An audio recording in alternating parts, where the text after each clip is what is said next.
This Breeders' Cup edition of the Sports Gambling Podcast is brought to you by Underdog Fantasy. Sign up with promo code SGPN to score up to $1,000 in bonus cash. We're also brought to you by Rhythm. Get your 7-day free trial today by going to sportsgamblingpodcast.com/RITHMM. Hey, this is John Smoltz, and you're listening to SGPN. Let it ride.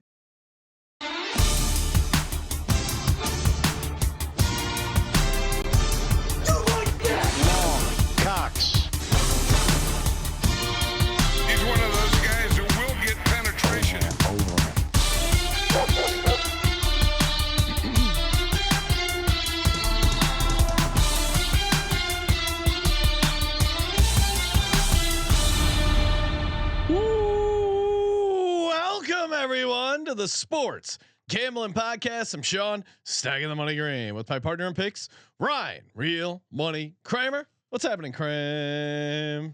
Dog. Mid-season ponies? What's the fall horses? Yeah, little bonus horse action. Why not? It is I mean, the horse, the equinox is upon us with all the sports going on. Why not include the original D-Gen, a little horse racing?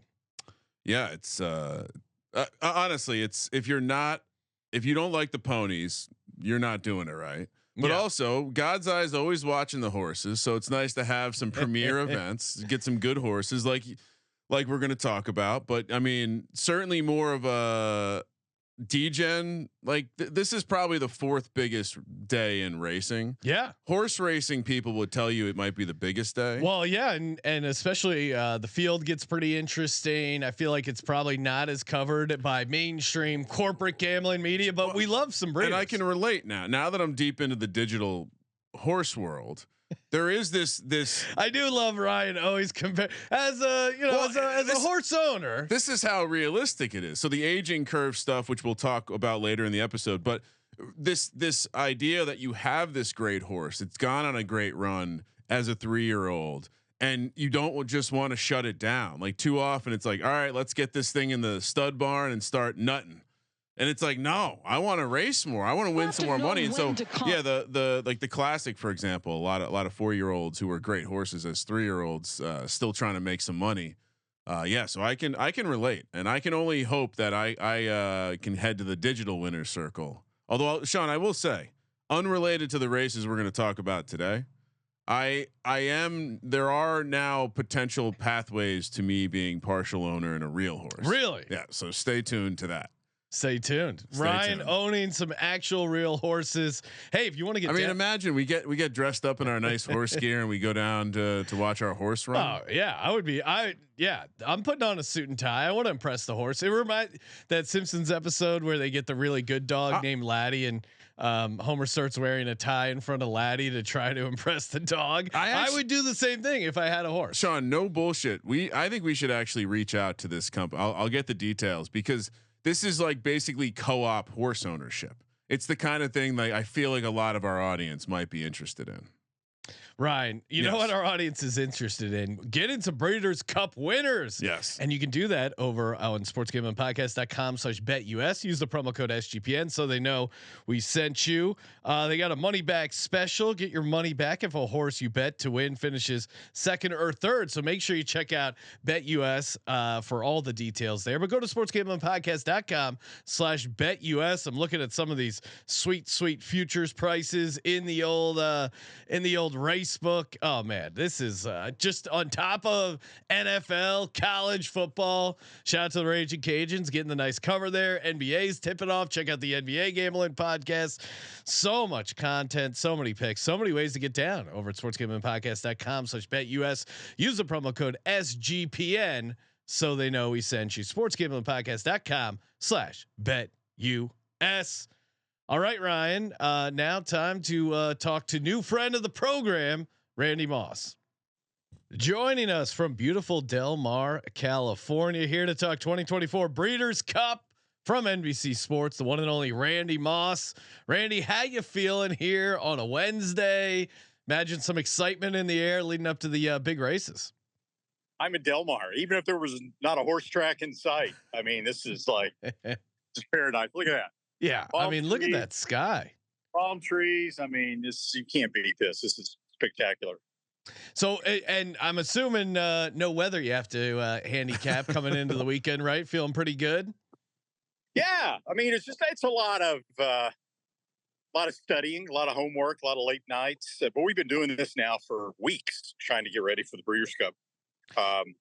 So I mean, it's the best gambling time of the year in horse racing because you get so many good horses that inevitably some of them are going to be tremendously underrated on the board with great value. Well, I mean, now you're talking our language because undervalue. I mean, always love a good underdog. I guess you don't call them underdogs in horses. Do you call them long shots? Is there a horse racing term we're missing out on? Like an underdog, like what's a good horse racing term for them? No, I mean, you don't hear underdog all that much. Yeah. You're right. Or dog or anything like that, unless it's a bad horse. But just long shot. Yeah. Good value. That's what you hear most of the time. So when you're doing your research, and I'm always intrigued by horse racing research, are you you're like looking at past races, trainer history? If there was one thing that you find the most helpful in picking winners, looking at horses, is it them on a certain track? Like what's a easy tip for someone to pick up? Two things, and it's a combination of both. Really, it's analytics. And there are a lot of analytics in thoroughbred racing. They're primarily known as speed figures. I'm passionately involved in that, in the making of those, and I've been doing it now for about 40 years. And what it does, it just tells you how fast a horse ran in a particular race, with the function of how fast the surface was he was running over, which is the most important thing. I mean, it's a foot race. It's from how fast can they get from point A to point B, and also the videos. Not just how fast they ran, it's what, if anything, they had to overcome during the running of a race. Some horses might have just a beautiful, clean trip and run fast, and another horse might run fast with, 5 different obstacles that he had to overcome. So he gets extra credit for that. That's what you're looking for, really, I think. Yeah, as an old school guy myself, it is always fun to watch the races, not only to see how hard the run was, but also just to see the moxie. Also like seeing the horses walk out on the paddock, see how they're feeling that day. See, I mean, they know what's up. Yeah, that's the thing with these horses. They know. So sometimes you can get something there. Yeah, that's an art form. That now you're talking about something that I don't do very well, and that a lot of people that I know don't do very well. And it can sometimes be misleading. I mean, some people can look at a horse and they can just tell by the body language of the horse that the horse is giving. I like that idea of like, okay, this horse, he's cocky. Look at this horse. He's got no confidence. His shoulders are low. He's moping around. He's not eating his oats. He's a sad, Sean, I think you're probably better off with Randy's numbers approach. I'm a sucker for a good narrative. When we saw Jameis Winston give that pregame speech last week, we knew they were going to play well. That's what I'm talking about. I mean, if Jameis Winston was a horse, you would know it because he would just come in there. He'd be all the other horses would be surrounded by his moxie. They'd be all in on Jameis Winston horse. Now, maybe there is a Jameis Winston horse in the Breeders' Cup. Who is that? And what are some underrated horses, underrated spots that you think we might be able to cash in on, Randy? Well, I'll answer that question, but first let me comment on your Jameis Winston analogy. Okay. Because it applies in the NFL just as it applies in horse racing. Yeah, the Jameis Winston analogy is great, but what if Jameis Winston is exactly like that before every single game? Yeah. Even the games that he goes out and plays horribly in. It's fair. Right? It's very fair. Yeah. You see a horse on the racetrack, it's the baseline. You see a horse on the racetrack that looks fantastic, looks like he can run through a brick wall, but if he looks like that all the time, then it doesn't really mean anything. It's putting it in context, right? If a horse typically goes out on the track and he just looks like an old pony horse and he's just not very energetic, and then one day he goes out on the track and he's like, then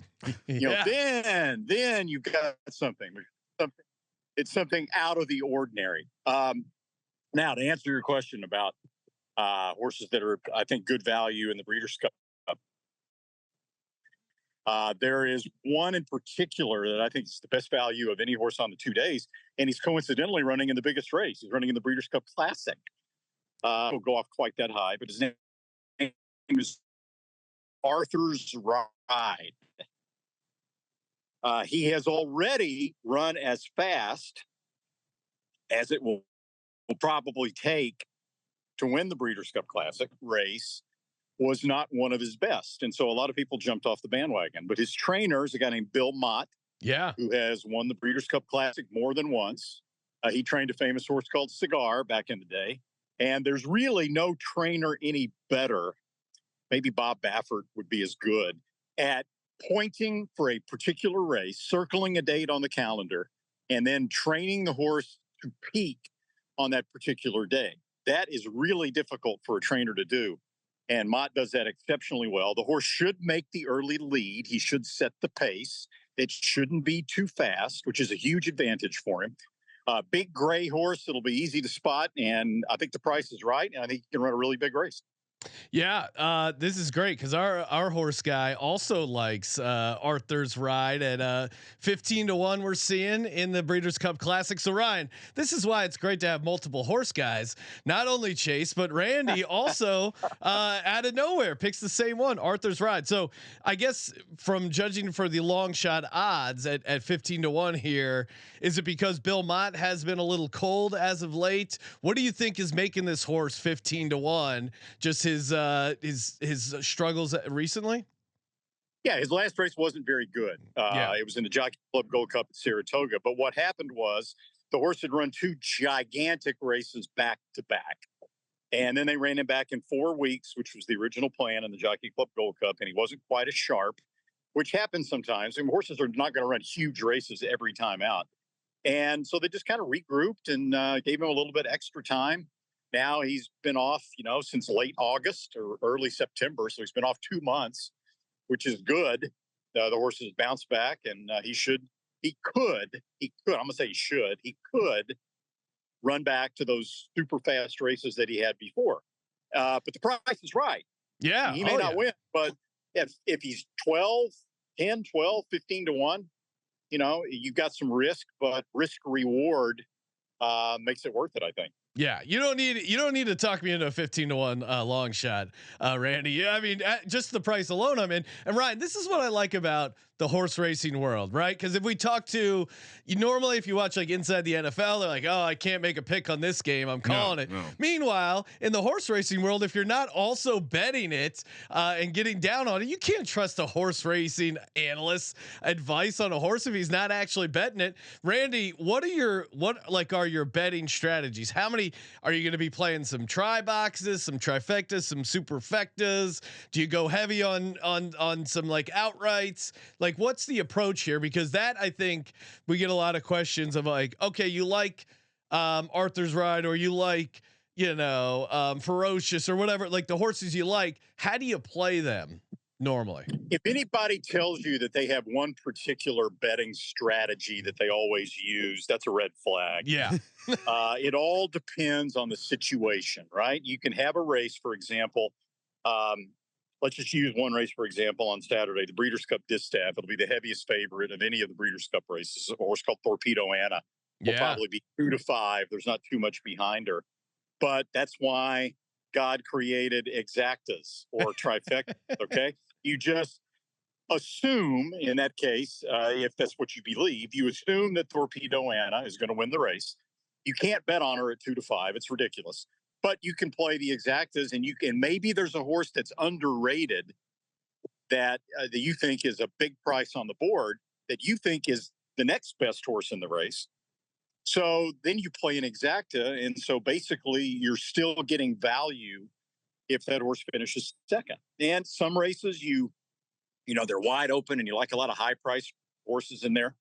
And, you got 3 or 4 of them, and you can box them in the superfectas, or you can key a couple on top that you like the most. There's all sorts of different, and you can play multiple race wagers, right?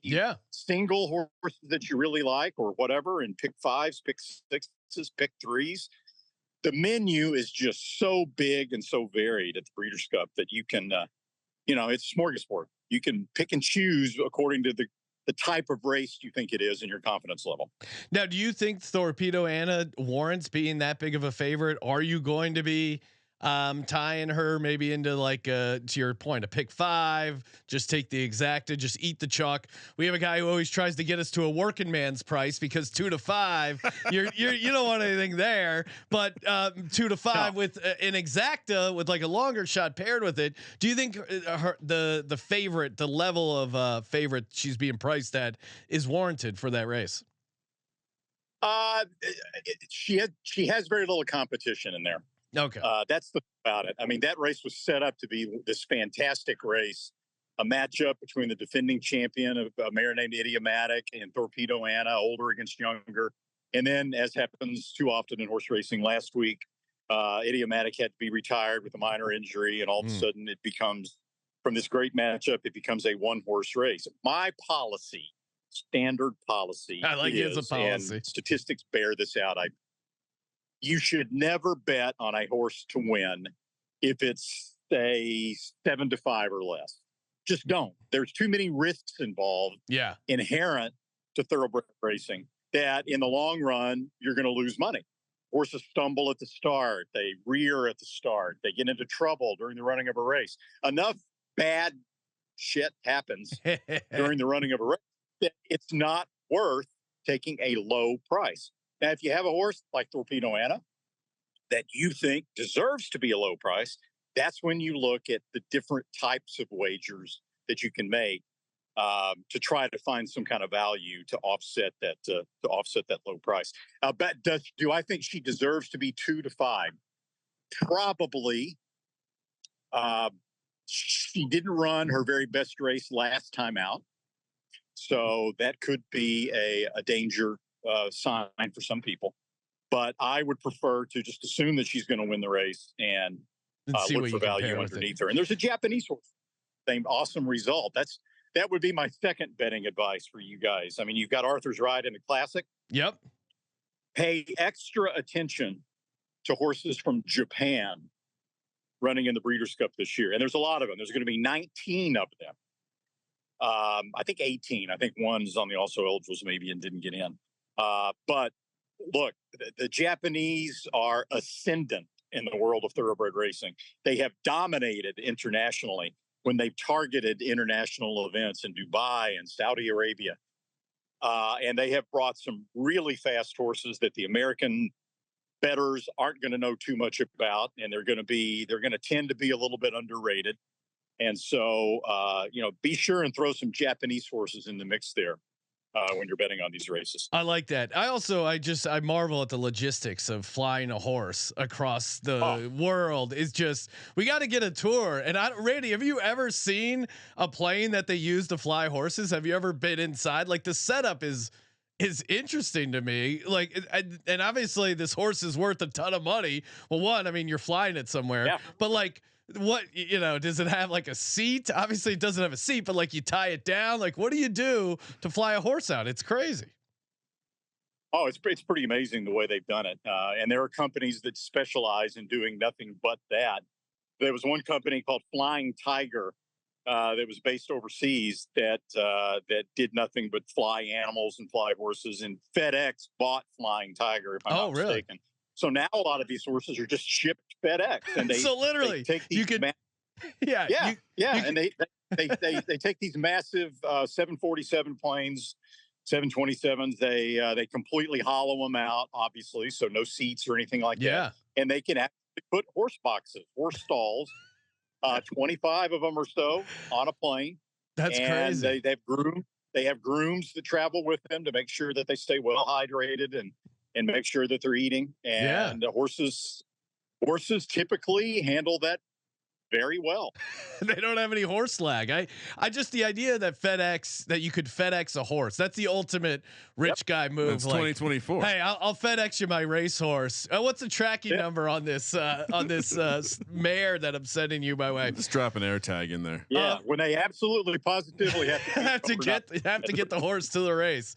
Randy, we'll let you go on this question. Appreciate the time, and obviously tune into the Breeders' Cup this weekend. Awesome slate of races. I got to know, like a lot of times the Breeders' Cup does seem like a setup for the eventual Kentucky Derby of the following year. Is there any horse that we may not know now that we're going to be hearing about come Kentucky Derby time because of what we see in the Breeders' Cup? Any breakout potential leading into the Kentucky Derby next year? Well, the 2-year-old race for potential Kentucky Derby hopefuls is called the Breeders' Cup Juvenile. It's on Friday. Okay. And the two favorites in that race are a horse called East Avenue, who has speed. He'll go to the lead probably. And a horse called Chancer McPatrick, who's on the other end of the scale. He drops back to last, next to last. They both come from good barns. They're both very well bred. So those two horses, if you had to pick a couple to watch for the Kentucky Derby next year, would be the ones. But here's the thing, right? Now, I mean, you guys played sports, I'm sure. Yep. And you're in middle school, okay, junior high, and there's some kid in the 7th grade who's already shaving. Yeah. And right. And he dominates. Yeah. But then by the time you get to 11th grade, 12th grade, the kid's not even on the varsity team anymore because everybody else is caught and passed him. He's an early maturing guy. And that happens in horse racing. A lot of times the horses that win these Breeders' Cup races for 2-year-olds are just the ones that are precocious, that mature early. And that's why over the course of the Breeders' Cup, the 40-year history, the horses coming out of these 2-year-old races haven't done particularly well the next year in the Kentucky Derby because they've been caught and passed by their peers. So that's something to watch for. Not that digital horse racing has anything to do with this, Sean, but I will say that is a thing that it also relates to the digital world. Okay. Generally, the early breakout horses struggle to keep up as the rest of the field matures in that 3-year-old. Well, I love the analogy because I'm picturing this guy. Is that you? Were you? No. I mean, I was shaving early, but I didn't have the. I had the interesting. I'll have to play. Yeah. I had the early testosterone, but it didn't translate to the sports field. But I definitely know the guy that you're talking about. And yeah, by the time senior year came, he wasn't even like good enough for the JV. So buyer beware on the athletes or horses who peak too early. Randy, always appreciate you hopping on. Make sure you check him out. 2024 Breeders' Cup. Thanks, Randy. Thanks, guys. A lot of fun. Take care. Appreciate it. Big thanks to Randy Moss, and big thanks to everyone who's checked out Rhythm so far. I know I've been getting a ton of great feedback on Rhythm. sportsgamblingpodcast.com/rhythm. That's sportsgamblingpodcast.com/RITHMM. Get you some picks, some player props, AI generated betting models. Super fun to come up with your own model, to use it to help you pick games. And you don't have to be an AI data scientist. It's very easy. You just tweak the sliders. Kramer and I even put out a video on how to, once you're over on Rhythm, how to set up your own model. Very easy. They just launched their new NBA product, went on a bit of a heater night one for the NBA, 24-3 with their props. Get started today, sportsgamblingpodcast.com/RITHMM. And we're also brought to you by Underdog Fantasy. That's right. UnderdogFantasy.com, promo code SGPN. Get in, get over there. 50% deposit match up to $1,000. Got you covered for NBA, pro football, college basketball right around the corner, hockey. They got fantasy projections for all, and you can cash in higher, lower. They keep giving me boosts, Ryan. I opened up my app. There was another 31% profit boost. I don't know what to do with all these boosts. Twist my arm. I'll get a little more action, and I'll get it over at UnderdogFantasy.com. Promo code SGPN. Joining us on the line from the Notorious OTB podcast on the Sports Gambling Podcast Network, the Wolf himself, the Wolf of Oaklawn. What's happening, Wolf? Man, not a whole lot. Nice weekend of racing coming up with the Breeders' Cup. So just got to dig into the past performances over the last night, and excited for racing. I'm excited for racing. Unfortunately, Malcolm usually joins us here, Ryan, but sad to report he got arrested for a cheating bowling ring. They finally found him. Remember when we learned that Malcolm was in the newspaper for like rigging? He was fixing matches. Like those Twitter bots that are always saying like fixed match results. Apparently, Malcolm was doing that when it came to what was it? It's like their little like alley bowling thing that they There's do like in pubs. shuffleboard, but they do it in the alley. Yeah. Over in England. So he's been taken down by the authorities overseas. No, he couldn't make it scheduling wise. So missing Malcolm, but we got it's always great to talk shop here with the Wolf himself. Big picture Breeders' Cup. What's happening? Del Mar. What are your favorite races? Big picture. Which before Chase starts with his big picture thoughts, I do want to call, because we're gonna have to share this with the Patreon, but as we often do, we ask the contributors to whip up a little outline. If it's a sport, lasers focus somewhere else. Chase wrote, I mean, this is a multiple page breakdown on the event. So it's great. And I would say also when we had Randy Moss on, I was using Chase's notes to really sound, we were talking about Arthur's ride and I'm like, oh yeah, Bill Mott has been a little cold as a trainer. So that was just courtesy me reading Chase's notes, aka the Wolf. And thank you, Wolf. Great notes. Very nice. Great preview. But how about you? Big picture here as we go into the Breeders.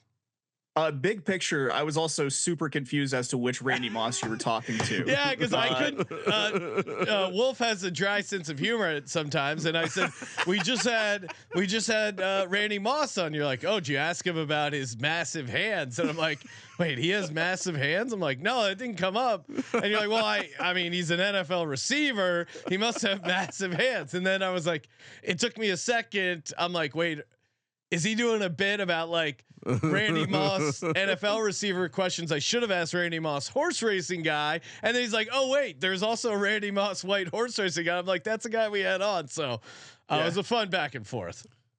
Yeah. Glad we could make that distinction. As if it wouldn't be like out of the norm, for you to talk to actual Randy Moss too. So no, they will both are welcome. Both we did talk to Randy Moss, the horse racing Randy Moss, for the first time back right after he had been dragged through the mud by Boomer Esiason. Yeah. Boomer Esiason on Super Bowl Media Week. Randy Moss's white Randy Moss producer pitched himself to the Boomer and what is it? Boomer and Geo show.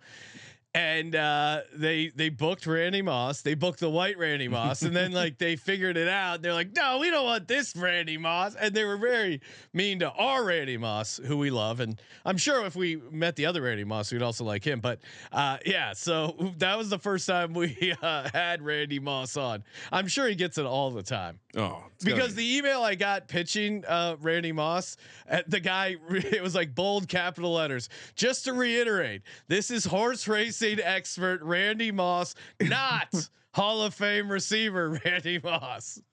Amazing. Yeah, they just need to include his photo in the pitch. I mean, I read the emails, but it's crazy. Some of these bookers are a little lazy. It's crazy because he's on TV probably more often than the other Randy Moss at this point. He should be on these shows. He's he knows his shit, and we learned he covered the NFL for a bit. So. Yeah, he did. He's covered a bunch. Yeah. So Randy Moss probably covered Randy Moss at some point. Oh wow. Wolf, we got it. Friday, race 9.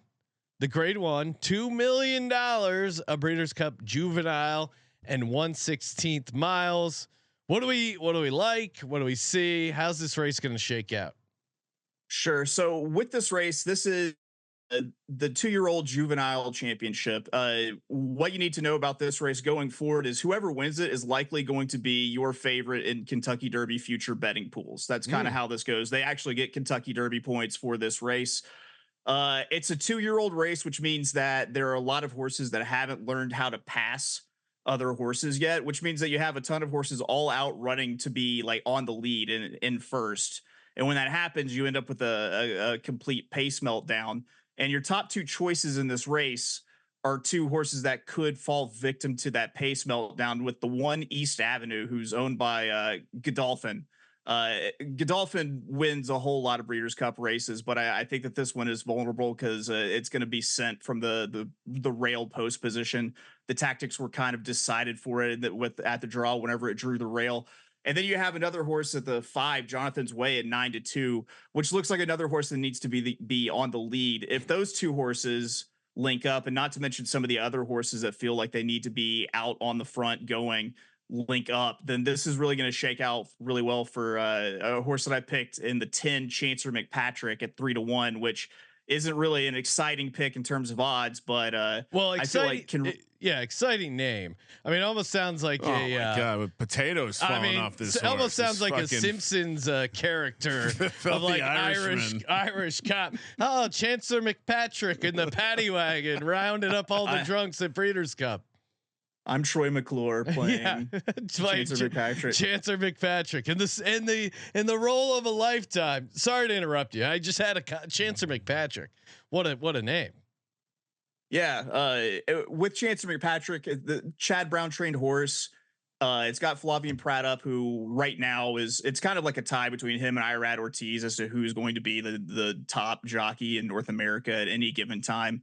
And this one is really impressive running from off the pace. So when he has like a target ahead of him of a lot of like early speed, this horse does really well coming from a lot of links back. And has done it on biased tracks that favor early speed that aren't really friendly to horses that want to make up ground late.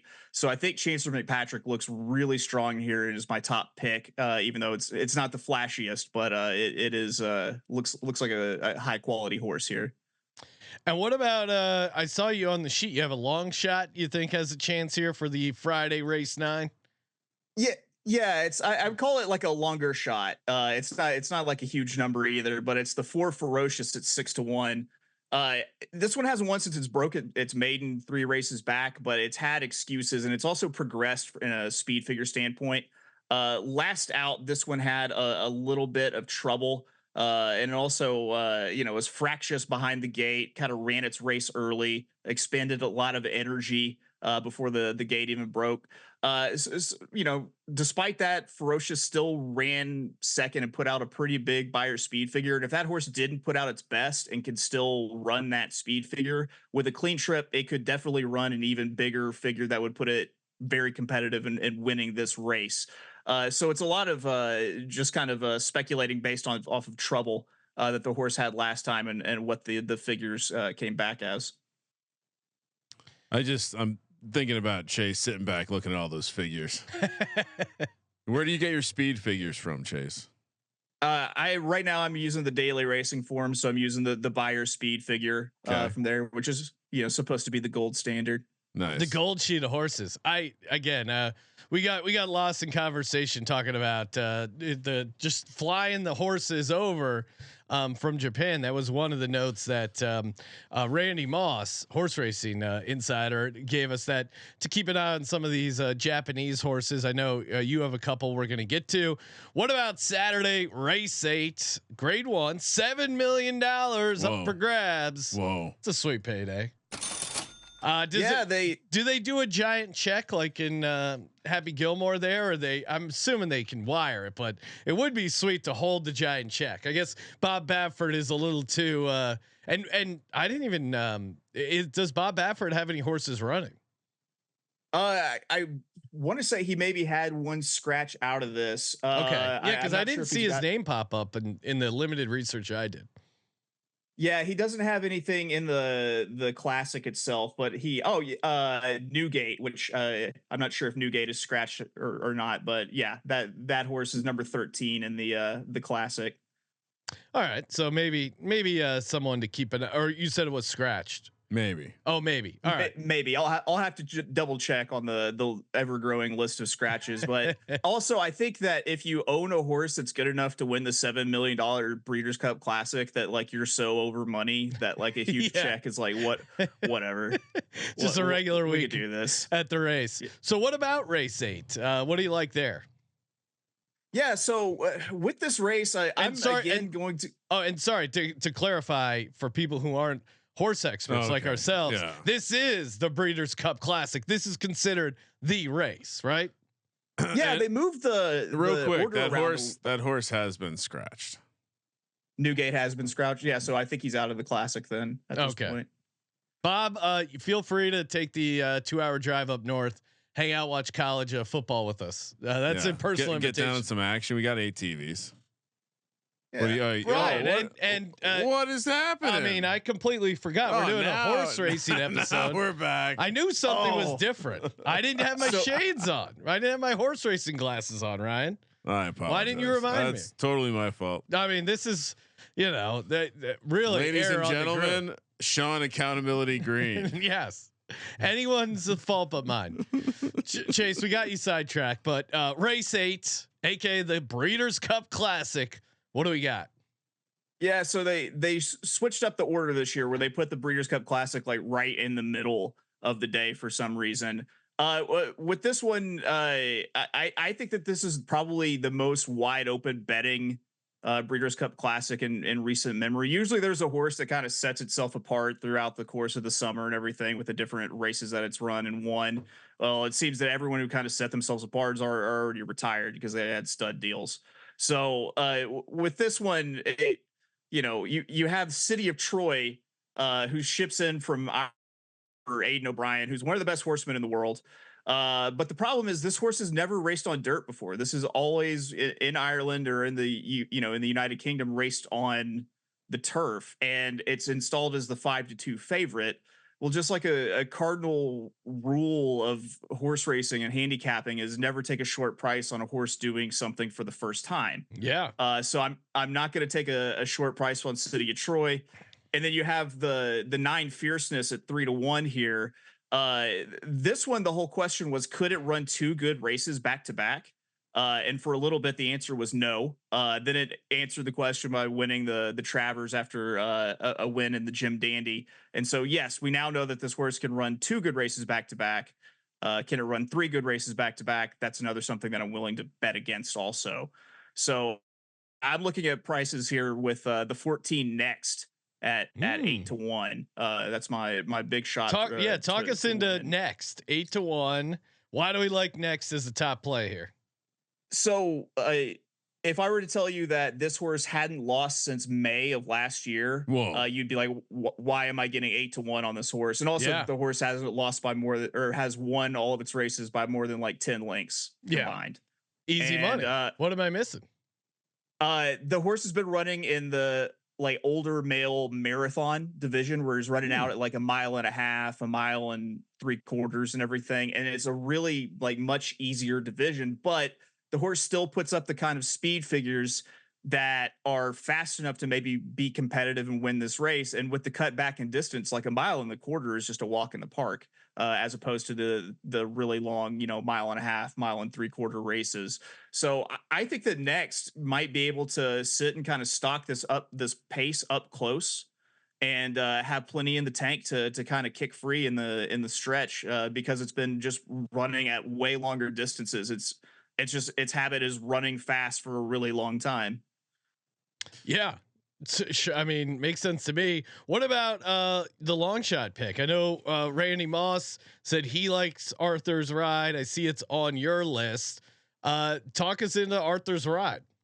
This horse absolutely freaked during the summer at Saratoga. It was an optional claiming race. Is it a freak off? Say that again. It was in a freak off, this horse? Yes, at Freaknik. In fact, oh, okay. Yeah. No, it absolutely just ran off of the screen in the optional claimer back at Saratoga, and it put up a 111 buyer, which is one of the faster figures that you'll see.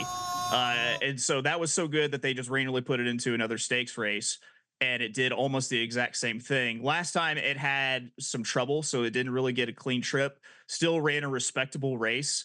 This horse might just run its eyeballs out, as me and my friends say, run a hole through the wind out on the front of this race. Which, sometimes you think that these paces are going to get really quick up front. Instead, you have one horse that wants to go when everyone else decides to, gamesmanship, they're going to let the other horses go. And, sometimes a horse can just steal it. So I really like Arthur's Ride at 15-1 as a horse that can maybe, if Bill Mott has his barn right, fire and steal it on the front. What's the age of this horse? Arthur's Ride is 3, I believe. Let me confirm. So not 4, quite. I was 4. Okay, perfect. So Sean, I've had a number of horses like this where the expectations might have been higher 3-year-old season felt like a failure, but then boom, they age up to 4 and something crazy happens. One of SGPN stable's most profitable horses, in fact, really didn't tick off until a 4-year-old. So I can totally relate to this. As he's telling the story, there's almost an emotion happening right now. I'm like, wow, yeah. I'm a horse owner. I know exactly what Chase is talking about. I love the Arthur's Ride story. Yeah, no, it's a great story. I'm in. Honestly, it's a great price. So I would have already been in. Sean bets numbers, not horses. Yeah. Is that bad to do? Yeah. And I saw this. I know we're talking about Arthur's Ride at 15-1. I was just shopping around. I saw Arthur's Ride as a future bet. Obviously it's a little different than, the actual day of with the shared pool, but I saw a place offering Arthur's Ride as a future bet at 20-1. So I hopped on that. This is a great conversation because this is where we asked Chase if we think the number is going to get bigger. Yeah, that's on true. Race day. Or and obviously Chase hop in, but 20-1, I don't think you're gonna find a better price right now, right? Or where do we think this could go? I think that the price goes the opposite direction on race day, and it comes down from 15-1 into the 10-1, maybe sub 10-1, 8-1, 9-1 kind of range. So at 20-1, I think that presents a ton of value in fixed markets to be able to play it as a future. Right. Look at this CLV horse guy, Sean Green. Feel free to share with me where you found that. I think right? Okay, sportsgamblingpodcast.com/betus. Bet with the best, baby. Promo code SGPN. We also have a race 9 here on Saturday. 2 Million Breeders' Cup Filly and Mare Turf. One and I want to say I don't have my reading glasses on, but a little over a mile. What do we got here, Chase? Mile and 3/8. Yeah, okay. The Breeders' Cup Filly Mare Turf. So we get absolutely dunked on as a nation in turf racing by the Europeans. It doesn't matter what European nation it comes from; it's just they're better turf racers than we are, it seems. And to try to beat one of these crazy favored Euro horses in one of these races, I feel like you have to have a pretty strong angle to go against them. And I think I have one in the pace, and I've got a long shot that I want to play using the pace as the angle that I'm going to go for. And that's the 2 Full Count Felicia at 12-1. This is what you guys call a system play. Well, for me, when I see a horse that's like all alone on the front end of the pace, like I have an allergic reaction where my hands involuntarily fly in the air and money comes out. This horse should be out there setting its own fractions, completely unpressured. And they really kind of just changed the tactics on this horse a couple races back, where they were just like, okay, just let it run like hell and see if everyone else can keep up. And so far, no one else has been able to keep up, even with the win at in a grade 1 race at Woodbine in Canada. So I like this horse Full Count Felicia at 12-1 to be able to go out and maybe steal this race to the front at a big price and beat some of these big name Euro horses. Love it. Sticking it to the Euros. Yeah. Any chance screw you the can. Euros. Shout out to Parlay Queen. I think she's still up. Oh yeah. Woodbine. She's online. She knows her horse stuff as well.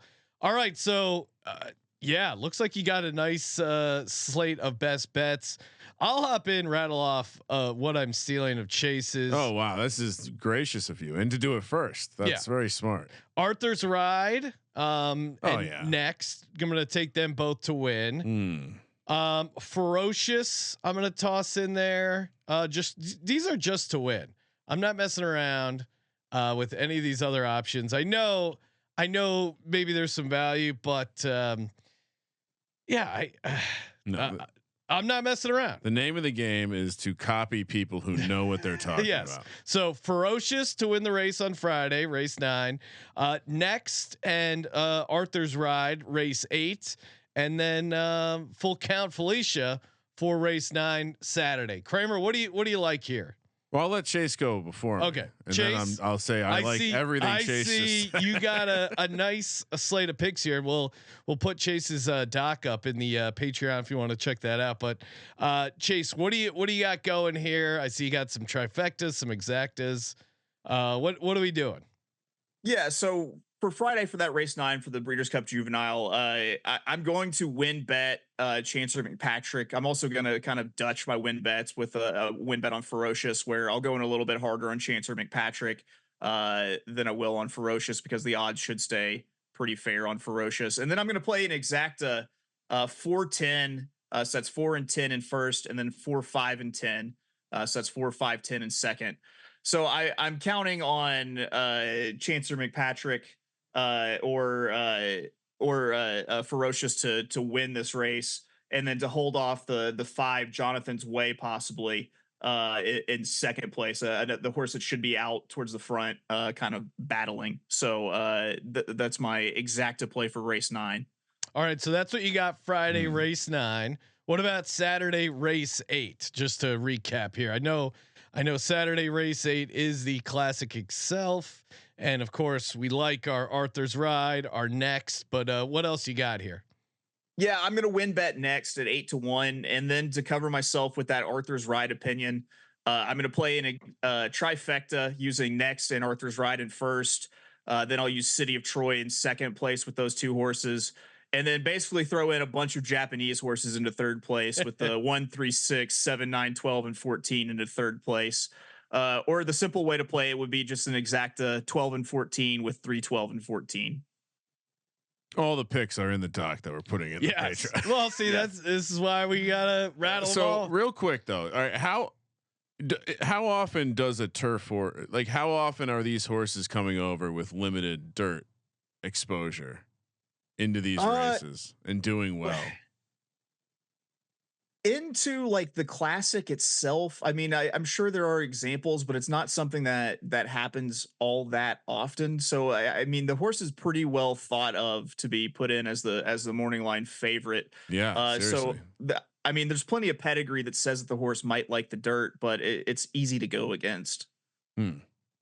I mean, not to tell more stories about the digital horse world, but in that world, the horse. There's 2. It's Ryan mentioning to horse people about his digital horses, or Ryan mentioning to coaches about his experience coaching youth sports. Yeah, that's how you relate with people and build relationships. You lean on personal experience. The dirt horses tend to do better on the turf than the other way around. I don't know if that's a real life comparison. I love getting this conversation with you, because I also get to have these conversations with Scott Bowser too. A little footium peppered in. Oh yeah, I mean that's big win for Pridpon today, by the way. Is that your fake digital soccer for club? those who are interested? Yeah. All right. I mean, come on, I'm surrounded. Saturday race 9, close out what you got. Obviously, we like Full Count Felicia, but any other fun ways to play that? Sure. I decided it was probably a ballsy play to kind of press my top opinion here with Full Count Felicia. So I'm going to bet the horse to win, of course, because the first step is always get the money.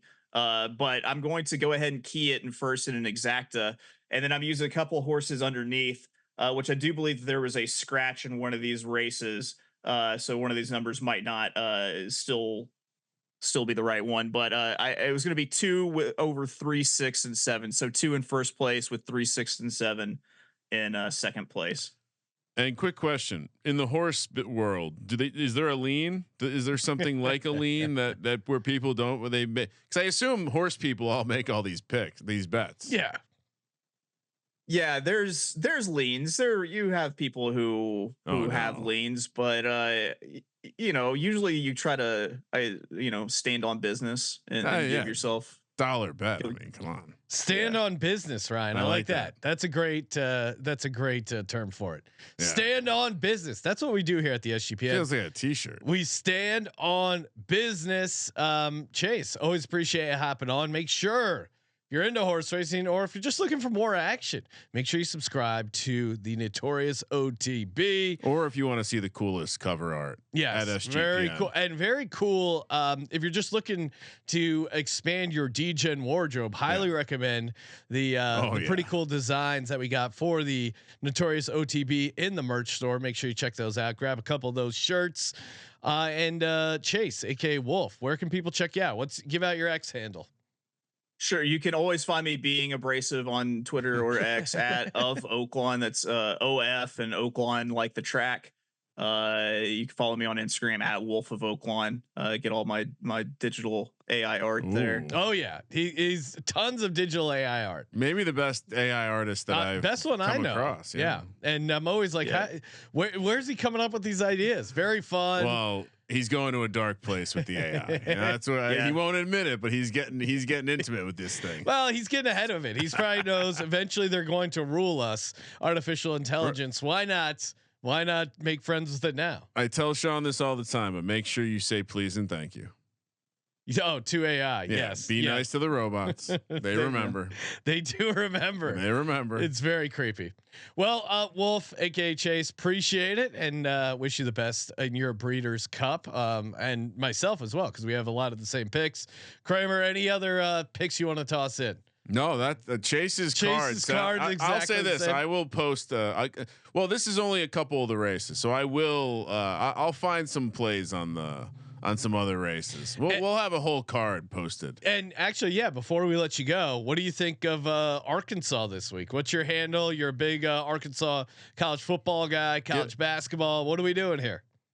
Man, I really believe that this is a 6-6 football team, and like our last chance to win a football game might be La Tech a little bit down the line. Like we really need a Mississippi State. We got that. We might get La Tech.